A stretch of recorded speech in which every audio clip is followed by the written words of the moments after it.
Hi friends, welcome to ಬಾವಿ Kannada vlogs. ಇವತ್ತು ನಾನು ಬೆಳಗ್ಗೆಯಿಂದ ವ್ಲಾಗ್ನ ಶುರು ಮಾಡ್ತಿದ್ದೀನಿ. ಇವಾಗ ಇದ್ಬಿಟ್ಟು ಫ್ರೆಶ್ ಅಪ್ ಆಗಿದ್ದೀನಿ. ಇವಾಗ ಬ್ರೇಕ್ಫಾಸ್ಟ್ಗೆ ರೆಡಿ ಮಾಡಬೇಕು, ಹಾಗೆ ಅಡುಗೆನೂ ಸಹ ಮಾಡಬೇಕು. ಬ್ರೇಕ್ಫಾಸ್ಟ್ ಬಂದುಬಿಟ್ಟು ನಾನು ಸಿಂಪಲ್ಲಾಗಿ ಕ್ಯಾರೆಟ್ ರೈಸ್ ಮಾಡೋಣ ಅಂತ. ಲಂಚ್ ಬಾಕ್ಸ್ಗೂ ಸಹ ಆಗುತ್ತೆ. ಅದಕ್ಕೋಸ್ಕರ ನಾನು ಯಾವ ರೀತಿ ಮಾಡ್ತೀನಿ ಅಂತ ತೋರಿಸ್ತೀನಿ. ಹಾಗೆ ನನ್ನ ರೊಟ್ಟಿನ ಸಹ ಶೇರ್ ಮಾಡ್ತೀನಿ, ಬನ್ನಿ. ಬೆಳಗ್ಗೆ ಎದ್ದ ತಕ್ಷಣ ಆ್ಯಸ್ ಯೂಶ್ವಲ್ ಕಾಫಿ ಇರಲೇಬೇಕು ನನ್ನ ಹಸ್ಬೆಂಡ್ಗೆ. ಅವ್ರಿಗೆ ಕಾಫಿ ಇಟ್ಬಿಟ್ಟು ಆಮೇಲೆ ರೈಸ್ಗೂ ಸಹ ಹೇಗಿದ್ರು ಕ್ಯಾರೆಟ್ ರೈಸ್ ಮಾಡಬೇಕು ಅಂತ ಅಂದ್ಕೊಂಡಿದ್ನಲ್ಲ, ಅದಕ್ಕೋಸ್ಕರ ರೈಸ್ಗೂ ಸಹ ಇಟ್ಟಿದ್ದೀನಿ. ನನ್ನ ಹಸ್ಬೆಂಡಿಗೆ ಕಾಫಿ ಮಾಡಿಕೊಟ್ಟಿದ್ದಾದಮೇಲೆ ಇವಾಗ ನನಗೆ ಅಂತ ಹೇಳ್ಬಿಟ್ಟು ಮಾಲ್ಟ್ ಮಾಡಿಕ್ಕಣ ಅಂತ ಹೇಳ್ಬಿಟ್ಟು ಮಾಲ್ಟ್ನ ಮಾಡ್ಕೊತಿದ್ದೀನಿ. ಅಷ್ಟೊತ್ತಿಗೆ ರೈಸು ಸಹ ಆಯಿತು, ಹಾಗೆ ಕಾರ್ನು ಸಹ ಬೇಯಕ್ಕೆ ಇಟ್ಟಿದ್ದೀನಿ. ಸ್ನ್ಯಾಕ್ಸ್ ಬಾಕ್ಸಿಗೆ ಆಗುತ್ತಲ್ಲ, ಅದಕ್ಕೋಸ್ಕರ ಈ ಸೈಡು ಅಡುಗೆಗೆಲ್ಲ ರೆಡಿ ಮಾಡ್ತಾಯಿದ್ದೀನಿ. ಅಡುಗೆಗೆ ಬ್ರೇಕ್ಫಾಸ್ಟ್ಗೆ ಏನೇನು ಬೇಕೋ ಎಲ್ಲ ರೆಡಿ ಮಾಡಿ ಇಟ್ಕೊಂಡಿದ್ದೀನಿ. ಕ್ಯಾರೆಟ್ ರೈಸ್ ಮಾಡೋಣ ಅಂತ.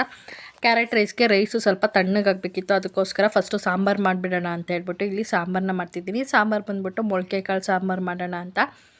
ಯಾಕಂದರೆ ಹಸ್ಬೆಂಡು ಒಂದೊಂದ್ಸಲಿ ಕ್ಯಾರೆಟ್ ರೈಸ್ ತೊಗೊಂಡೋಗ್ತಾರೆ, ಒಂದೊಂದ್ಸಲಿ ಅನ್ನ ಸಾಂಬಾರು ಬೇಕು ಅಂತ ಹೇಳ್ತಾರೆ. ಹೇಗೆ ಹೇಳ್ತಾರೆ ಅಂತ ಹೇಳೋಕ್ಕಾಗಲ್ಲ. ಅದಕ್ಕೋಸ್ಕರ ಸ್ವಲ್ಪ ಸಾಂಬಾರು ಮಾಡಿಟ್ಟು ಅಂದರೆ ಮಧ್ಯಾಹ್ನಕ್ಕೂ ಸಹ ಆಗುತ್ತೆ. ಹಾಗೆ ಸ್ವಲ್ಪ ನನಗೆ ಸ್ಟಿಚಿಂಗ್ದು ಸ್ವಲ್ಪ ಕೆಲಸ ಇತ್ತು, ಅದಕ್ಕೋಸ್ಕರ ಇವಾಗಲೇ ಮಾಡಿಟ್ಟು ಅಂದರೆ ಈಸಿ ಆಗುತ್ತಲ್ಲ ಅಂತ ಹೇಳ್ಬಿಟ್ಟು ಈ ರೀತಿ ಪ್ಲ್ಯಾನ್ ಮಾಡಿಕೊಂಡೆ. ಈ ಸೈಡು ಬ್ರೇಕ್ಫಾಸ್ಟ್ಗೆ ಅಂದ್ಬಿಟ್ಟು ಈರುಳ್ಳಿ ಎಲ್ಲ ಕಟ್ ಮಾಡಿಟ್ಟಿದ್ದೀನಿ. ಆಲ್ರೆಡಿ ಎಲ್ಲ ಕ್ಲೀನ್ ಮಾಡಿಟ್ಟಿದ್ದೆ, ಸಿಪ್ಪೆ ಎಲ್ಲ ತೆಗೆದು ಇವಾಗ ಕಟ್ ಮಾಡಿ ಎಲ್ಲ ರೆಡಿ ಮಾಡಿ ಇಟ್ಕೊತಿದ್ದೀನಿ. ಬೇಗ ಅದೇನು ವಿತಿನ್ 5 to 10 ಮಿನಿಟ್ಸಲ್ಲೆಲ್ಲ ಆಗಿಬಿಡುತ್ತೆ.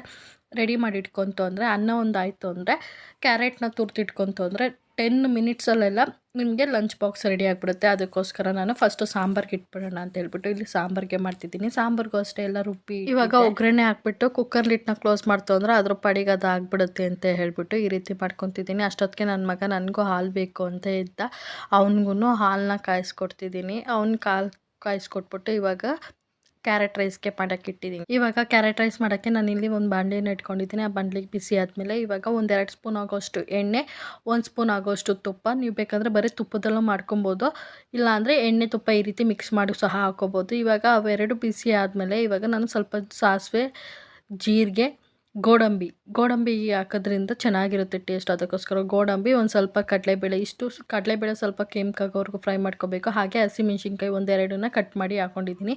ಒಂದು ಒಣಮೆಣ್ಸಿನ್ಕಾಯಿ ಒಗ್ಗರಣೆಗೆ ಅಂತ ಹೇಳ್ಬಿಟ್ಟು ಒಂದೇ ಒಂದು ಒಣಮೆಣ್ಸಿನ್ಕಾಯಿನ ಹಾಕ್ಕೊಂಡಿದ್ದೀನಿ.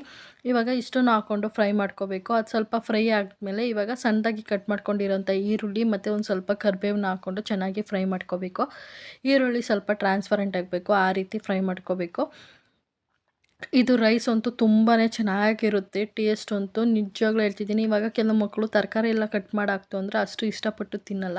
ಈ ರೀತಿ ತುರಿದಾಕ್ತು ಅಂದರೆ ಏನು ಅಷ್ಟೊಂದು ಗೊತ್ತಾಗೋದು ಇಲ್ಲ, ಹಾಗಾಗಿ ಇಷ್ಟಪಟ್ಟು ತಿಂತಾರೆ. ಇವಾಗ ಒಂದು ಸಣ್ಣ ಟೊಮೊಟೊನ ಹಾಕ್ಕೊಂಡಿದ್ದೀನಿ, ತೀರಾ ಸಣ್ಣದು ಹಾಕ್ಕೊಂಡು ಅದನ್ನು ಸಾಫ್ಟ್ ಆಗೋವರೆಗೂ ಬೇಯಿಸ್ಕೊಂಡಿದ್ದೀನಿ. ಇವಾಗ ಒಂದು ಸ್ವಲ್ಪ ಕ್ಯಾರೆಟ್ ನಾನು ಜಾಸ್ತಿನೇ ಹಾಕ್ಕೊಂಡಿದ್ದೀನಿ, ಹಿಂಗಾದ್ರೂ ತಿಂತಾನೆ ನನ್ನ ಮಗ ಅಂತ ಹೇಳಿಬಿಟ್ಟು. ಇವಾಗ ಟೊಮೊಟೊ ಸಾಫ್ಟ್ ಆಗಿದ್ದಾದಮೇಲೆ ಇವಾಗ ಕ್ಯಾರೆಟ್ನ ಹಾಕ್ಕೊಂಡು ಸುಮ್ಮನೆ 1 ನಿಮಿಷ ಬಾಡಿಸ್ಕೋಬೇಕು ಅಷ್ಟೇ. ರುಚಿಗೆ ತಕ್ಕಷ್ಟು ಉಪ್ಪನ್ನ ಹಾಕ್ಕೊಂಡು 1 ನಿಮಿಷ ಬಾಡಿಸ್ಕೋಬೇಕು. ಜಾಸ್ತಿ ಎಲ್ಲ ಫ್ರೈ ಮಾಡೋಕ್ಕೆ ಹೋಗ್ಬೇಡ್ರಿ, ಆದಮೇಲೆ ತುಂಬ ಕ್ಯಾರೆಟ್ ಸ್ವೀಟ್ ಆಗಿಬಿಡುತ್ತೆ. ಅದಕ್ಕೋಸ್ಕರ ಸ್ವಲ್ಪ ಲೈಟಾಗಿ ಫ್ರೈ ಮಾಡ್ಕೊಳ್ಳಿ. ಇವಾಗ 1 ನಿಮಿಷ ಫ್ರೈ ಮಾಡ್ಕೊಂಡಿದ್ದಾದಮೇಲೆ ಒಂದು ಅರ್ಧ ಸ್ಪೂನ್ ಆಗೋಷ್ಟು ಚಿಲ್ಲಿ ಪೌಡರ್, 1/4 ಟೀ ಸ್ಪೂನ್ ಆಗೋಷ್ಟು ಅರಿಶಿನ, ಅರ್ಧ ಸ್ಪೂನ್ ಆಗೋಷ್ಟು ಗರಂ ಮಸಾಲ ಪೌಡರ್, ಇಷ್ಟನ್ನು ಹಾಕ್ಕೊಂಡು 1 ನಿಮಿಷ ಫ್ರೈ ಮಾಡ್ಕೊತಿದ್ದೀನಿ. ಅದು ರಾ ಸ್ಮೆಲ್ ಎಲ್ಲ ಹೋಗಬೇಕು. 1 ನಿಮಿಷ ಫ್ರೈ ಮಾಡ್ಕೊಂಡಿದ್ದಾದಮೇಲೆ ಮೊದಲೇ ಮಾಡಿಟ್ಕೊಂಡಿರುವಂಥ ಅನ್ನನ ಹಾಕ್ಕೊತಿದ್ದೀನಿ. ನಾನಿಲ್ಲಿ ಬಿಸಿ ಅನ್ನನ ಹಾಕ್ಕೊತಿದ್ದೀನಿ. ನೀವು ಇದನ್ನು ನೈಟ್ ಮಾಡಿರ್ತೀರಲ್ಲ, ಅನ್ನ ಏನಾದ್ರು ಉಳಿದಿತ್ತು ಅಂದರೆ, ಇಲ್ಲ ಬೆಳಗ್ಗೆ ಏನಾದರೂ ರೈಸ್ ಮಾಡಿದ್ದು ಮಿಕ್ಕಿತ್ತು ಅಂದರೆ ಅದನ್ನು ಸಹ ಹಾಕ್ಕೋಬೋದು. ಇವಾಗ ರೈಸ್ನ ಹಾಕ್ಕೊಂಡು ಚೆನ್ನಾಗಿ ಮಿಕ್ಸ್ ಮಾಡ್ತಿದ್ದೀನಿ. ಇವಾಗ ಚೆನ್ನಾಗಿ ಮಿಕ್ಸ್ ಮಾಡಿ 1 ನಿಮಿಷ ಚೆನ್ನಾಗಿ ಫ್ರೈ ಮಾಡ್ಕೊತಿದ್ದೀನಿ. ಈ ರೀತಿ ಫ್ರೈ ಮಾಡೋದ್ರಿಂದ ಮಸಾಲದು ರಾ ಸ್ಮೆಲ್ ಎಲ್ಲ ಹೋಗಿಬಿಡುತ್ತೆ. ಅದಕ್ಕೋಸ್ಕರ ಈ ರೀತಿ ಫ್ರೈ ಮಾಡ್ಕೊತಿದ್ದೀನಿ. ಇವಾಗ ಫ್ರೈ ಮಾಡ್ಕೊಂಡಿದ್ದಾದಮೇಲೆ ಲಾಸ್ಟಿಗೆ ಒಂದು ಸ್ವಲ್ಪ ಕೊತ್ತಂಬರಿ ಸೊಪ್ಪನ್ನ ಹಾಕ್ಕೊಂಡು 1 ನಿಮಿಷ, ಇನ್ನೊಂದು ನಿಮಿಷ ಫ್ರೈ ಮಾಡಿಕೊಂಡು ನೆಕ್ಸ್ಟು ಲಾಸ್ಟಿಗೆ ಫೈನಲ್ ಟಚ್ಗೆ ಅಂತ ಹೇಳ್ಬಿಟ್ಟು ನಾನಿಲ್ಲಿ ಒಂದು ಅರ್ಧ ನಿಂಬೆಹಣ್ಣಿನ ರಸನ ಹಾಕ್ಕೊಂಡಿದ್ದೀನಿ. ಟೊಮೊಟೊ ಹಾಕಿರೋದ್ರಿಂದ ನಿಂಬೆಹಣ್ಣಿನ ರಸ ಸ್ವಲ್ಪ ನೋಡ್ಕೊಂಡು ಹಾಕ್ಕೋಬೇಕು, ಇಲ್ಲಾಂದರೆ ಹುಳಿ ಅನಿಸ್ಬಿಡುತ್ತೆ. ನೋಡಿ, ನಿಂಬೆಹಣ್ಣಿನ ರಸ ಹಾಕ್ಕೊಂಡು ಮಿಕ್ಸ್ ಮಾಡ್ತು ಅಂದರೆ ಸೂಪರ್ ಟೇಸ್ಟಿಯಾಗಿರುವಂಥ ಹೆಲ್ತಿಯಾಗಿರುವಂಥ ಕ್ಯಾರೆಟ್ ರೈಸ್ ರೆಡಿ ಆಗಿಬಿಡುತ್ತೆ. ಸಖತ್ತಾಗಿರುತ್ತೆ. ಬೆಳಗಿನ ಬ್ರೇಕ್ಫಾಸ್ಟ್ಗೆ, ಲಂಚ್ ಬಾಕ್ಸ್ಗೆ ಒಂದು ಮಾಡಿಸಿರೋಂಥ ರೆಸಿಪಿ ಅಂತಲೇ ಹೇಳ್ತೀನಿ. ಕೆಲವು ಮಕ್ಕಳು ತರಕಾರಿ ತಿನ್ನಲ್ಲ, ಆಗಲೇ ಹೇಳಿದಾಗೆ. ಇವಾಗ ನನ್ನ ಮಗನ ಸ್ನ್ಯಾಕ್ಸ್ ಬಾಕ್ಸು ಸಹ ರೆಡಿ ಮಾಡಿದೆ. ಸ್ನ್ಯಾಕ್ಸ್ ಬಾಕ್ಸ್ಗೆ ಬಂದುಬಿಟ್ಟು ಸ್ವೀಟ್ ಕಾರ್ನು, ಹಾಗೆ ಬಾಕ್ಸ್ಗೆ ಕ್ಯಾರೆಟ್ ರೈಸ್ನ ಹಾಕಿದ್ದೀನಿ. ಕ್ಯಾರೆಟ್ ರೈಸ್ ಮಾಡಿದ್ನಲ್ಲ ಅದೇ. ಇನ್ನು ಹಸ್ಬೆಂಡು ಮತ್ತು ಮಗ ಸ್ಕೂಲಿಗೆ ಹೋಗಿದ್ದಾಯಿತು, ಹಸ್ಬೆಂಡ್ ಬಿಟ್ಟು ಬರೋಕ್ಕೆ ಹೋಗಿದ್ದಾರೆ. ಹಾಗೆ ಇನ್ನು ಹಸ್ಬೆಂಡ್ ಇನ್ನೂ ಬ್ರೇಕ್ಫಾಸ್ಟ್ ಮಾಡಿಲ್ಲ, ಇವಾಗ ಅವ್ರು ಬ್ರೇಕ್ಫಾಸ್ಟ್ ಮಾಡಬೇಕು. ಹಾಗೆ ಇವಾಗ ಮಗ ಸ್ಕೂಲಿಗೆ ಹೋಗಿದ್ದಾಯ್ತಲ್ಲ, ನನ್ನ ರೊಟ್ಟಿನೂ ಬೆಳಗಿನ ಕೆಲಸ ಮುಗೀತು. ಅಡುಗೆನ ಸಾಂಬಾರು ಮಾಡಿಟ್ಟಿದ್ದೀನಿ. ಇನ್ನು ಮಧ್ಯಾಹ್ನಕ್ಕೇನು ಸಾಂಬಾರು ಅಡುಗೆ ಏನು ಮಾಡೋಂಗೇನಿಲ್ಲ. ಇವತ್ತು ಸ್ವಲ್ಪ ಸ್ಟಿಚಿಂಗ್ ಇದೆ, ಅದಕ್ಕೋಸ್ಕರ ಬೆಳಗ್ಗೆನೇ ಸಾಂಬಾರು ಮಾಡಿಟ್ಬಿಡ್ತು ಅಂದರೆ ರೈಸು ಹೆಂಗಿದ್ರು ಬೆಳಗ್ಗೆ ಕ್ಯಾರೆಟ್ ರೈಸ್ ಮಾಡಿದ್ದಲ್ಲ, ಅದೇ ಸ್ವಲ್ಪ ವೈಟ್ ರೈಸು ಇದೆ, ಅದೇ ಆಗಿಬಿಡುತ್ತೆ. ಇವಾಗ ಸ್ವಲ್ಪ ಹೊತ್ತು ರಿಲ್ಯಾಕ್ಸ್ ಆಗಬೇಕು. ಆಲೇ ಸುಮಾರು ದಿನವೇ ಆಲ್ಮೋಸ್ಟು 10 ಡೇಸೇ ಆಗಿಬಿಟ್ಟಿತ್ತು ವ್ಲಾಗ್ನ ಮಾಡೋಕ್ಕೆ. ಆಲ್ರೆಡಿ ಇವಾಗ 4 ಡೇಸು 5 ಡೇಸು ಆಗಿದೆ ವೀಡಿಯೋಸ್ ಅಪ್ಲೋಡ್ ಮಾಡಿ. ಇನ್ನು ವೀಡಿಯೋಸು ಸಹ ಅಪ್ಲೋಡು ಮಾಡಿಲ್ಲ. 10 ಡೇಸ್ ಆಗಿದೆ ವ್ಲಾಗ್ಸ್ನ ಮಾಡಿ ನಾನು. ಅದಕ್ಕೆ ಇವತ್ತು ಇರಪ್ಪ ಮಾಡೋಣ ಅಂದ್ಕೊಂಡು ಮಾಡೋಕ್ಕೆ ಆಗ್ತಿರಲಿಲ್ಲ. ಅದಕ್ಕೋಸ್ಕರ ಇವತ್ತು ಇಲ್ಲ ಫೈನಲಿ ಮಾಡಲೇಬೇಕು ಅಂದ್ಬಿಟ್ಟು ಬೆಳಗ್ಗೆನೇ ಸ್ಟಾರ್ಟ್ ಮಾಡಿದ್ದೀನಿ. ಇವಾಗ ಮಾಲ್ಟ್ನ ಕೊಟ್ಬಿಟ್ಟು ಸ್ವಲ್ಪ ರಿಲ್ಯಾಕ್ಸ್ ಆಗಿ ಆಮೇಲೆ ವ್ಲಾಗ್ನ ಕಂಟಿನ್ಯೂ ಮಾಡಿ ಮತ್ತೆ ನಾನು ಸಂಜೆ ಕಂಟಿನ್ಯೂ ಮಾಡ್ತಾಯಿದ್ದೀನಿ. ಮನೆ ಕೆಲಸ ಎಲ್ಲ ಮುಗಿಸ್ಬಿಟ್ಟು ಹೇಗಿದ್ರು ಸಾಂಬಾರು ಮಾಡಿದ್ನಲ್ಲ, ಅದಕ್ಕೋಸ್ಕರ ಸ್ವಲ್ಪ ಕಟ್ಟಿಂಗ್ ಎಲ್ಲ ಇತ್ತು.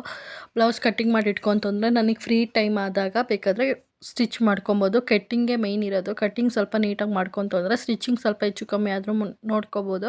ಬಟ್ ಕಟ್ಟಿಂಗ್ ಆ ರೀತಿ ಅಲ್ಲ. ಅದಕ್ಕೋಸ್ಕರ ಇವಾಗ ಸ್ವಲ್ಪ ಫ್ರೀಯಾಗಿದ್ದೆ. ನನ್ನ ಮಗಂಗೆ ಹೋಮ್ವರ್ಕ್ ಬೇರೆ ಬರೆಸ್ಬೇಕಿತ್ತು. ಅದಕ್ಕೆ ಅವ್ನಿಗೆ ಹೋಮ್ವರ್ಕ್ ಬರೆಸ್ಕೊಂಡು ಈ ಸೈಡು ನಾನು ಬ್ಲೌಸ್ನ ಸುಮ್ಮನೆ ಕುತ್ಕೊಳ್ಳೋ ಬದಲು ಅವ್ನ ಪಾಡಿಗೆ ಅವ್ನು ಹೋಮ್ವರ್ಕ್ ಬರ್ಕೊತಾನೆ. ಗೊತ್ತಾಗಲಿಲ್ಲ ಅಂದರೆ ಕೇಳ್ತಾನೆ. ಅವ್ನ ಪಾಡಿಗೆ ಅವ್ನು ಮಾಡ್ಕೊತಾನಲ್ಲ ಅಂತ ಹೇಳ್ಬಿಟ್ಟು ನಾನಿಲ್ಲಿ ಬ್ಲೌಸ್ನ ಕಟ್ಟಿಂಗ್ ಮಾಡ್ಕೊತಿದ್ದೀನಿ. ಅವನು ಆ ಸೈಡು ಹೋಮ್ವರ್ಕ್ನ ಬರ್ಕೊತಿದ್ದಾನೆ. ಇವಾಗ ಅವನು ಹೋಮ್ವರ್ಕ್ ಎಲ್ಲ ಬರ್ಕೊಂಡಿದ್ದಂತ ಇವಾಗ ಸಂಜೆ ನಾನು ಅಡುಗೆ ಮಾಡ್ತಾಯಿದ್ದೀನಿ. ಒಂದು ಸೈಡ್ ಮುದ್ದೆಗೆ ಇಟ್ಟಿದ್ದೀನಿ. ಸಾಂಬಾರು ಹೇಗಿದ್ರು ಬೆಳಗ್ಗೆ ಮಾಡಿದ್ದೇ ಇತ್ತು. ಹಾಗೆ ಸ್ವಲ್ಪ ರೈಸು ಸಹ ಇತ್ತು. ಮುದ್ದೆ ಮತ್ತು ಆಮ್ಲೆಟ್ ಮಾಡ್ಕೊಳ್ಳೋಣ ಅಂತ ಹೇಳ್ಬಿಟ್ಟು ಚಳಿ ಬೇರೆ ವೆದರು, ಅದಕ್ಕೋಸ್ಕರ ಇವಾಗ ಆಮ್ಲೆಟ್ನ ಮಾಡ್ತಾಯಿದ್ದೀನಿ.